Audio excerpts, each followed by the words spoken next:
ఎందుకు 9 మంది ఎమ్మెల్యేలు ఈ డిసిషన్ తీసుకుంటున్నారు? ఇప్పుడు ఈ 9 మంది ఎమ్మెల్యేలు ఇష్టపడే కాంగ్రెస్ పార్టీలోకి పోయిరు.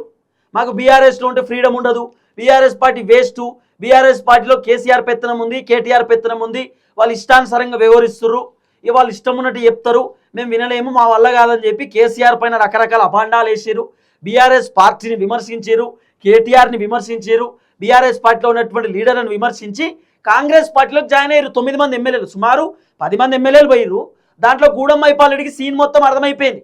గూడెం మైపాల్ రెడ్డి కాంగ్రెస్ పార్టీలో ఉంటే ఈ దుకాణం బంద్ అవుతుంది, వద్దు, అనవసరంగా కాంగ్రెస్ పార్టీ వేస్ట్, మంచిగా చెడో బీఆర్ఎస్లోనే ఉందాం.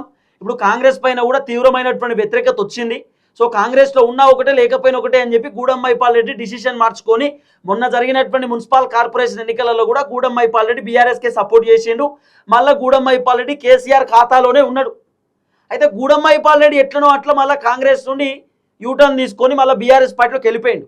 కానీ ఇట్లా 9 మంది ఎమ్మెల్యేలు ట్రై చేస్తారు, మళ్ళీ మేము యూటర్న్ తీసుకొని బీఆర్ఎస్లోకి వెళ్ళిపోతాం. సుమారు 5-6 మంది ఎమ్మెల్యేలు పోచారం శ్రీనివాస్ రెడ్డి తోటి మాట్లాడుతురట, పోచారం సీనన్నతో డిస్కస్ చేస్తురట.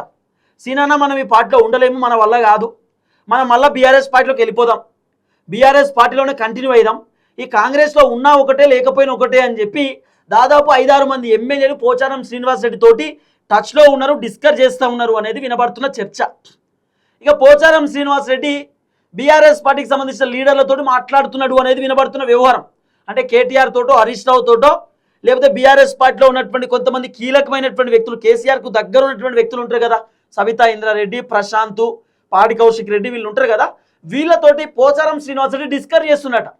ఇక మేము ఇట్లా మళ్ళీ బీఆర్ఎస్లోకి వద్దాం అనుకుంటున్నాం, మంచో చెడో మేము ఆల్రెడీ ఇంకా బీఆర్ఎస్ పార్టీకి ఏం రాజీనామా చేయలే, కేవలం కాంగ్రెస్ పార్టీ కడవలు కప్పుకున్నాం అంతే, బీఆర్ఎస్ పార్టీకి అఫీషియల్గా మేము రాజీనామా చేసింది లేదు, బీఆర్ఎస్ పార్టీ మమ్మల్ని తీసేసింది లేదు, మేము బీఆర్ఎస్ పార్టీ బీఫామ్ పైనే ఉన్నాం, మేమేం పార్టీకి రాజీనామా చేయలే, పార్టీ సభ్యత్వానికి రాజీనామా చేయలే, ఎమ్మెల్యే పదవికి రాజీనామా చేయలే, మేము ఏదో కాంగ్రెస్ ప్రభుత్వంతో కలిసి పని చేసినాం తప్ప అంతకుమించి లేదు, మేము మళ్ళీ ఇప్పుడు బీఆర్ఎస్లోకి వచ్చేస్తామని చెప్పి ఈ పార్టీ మారినటువంటి ఎమ్మెల్యేలు మళ్ళీ బీఆర్ఎస్ పార్టీ లీడర్లతో టచ్లోకి పోతున్నట.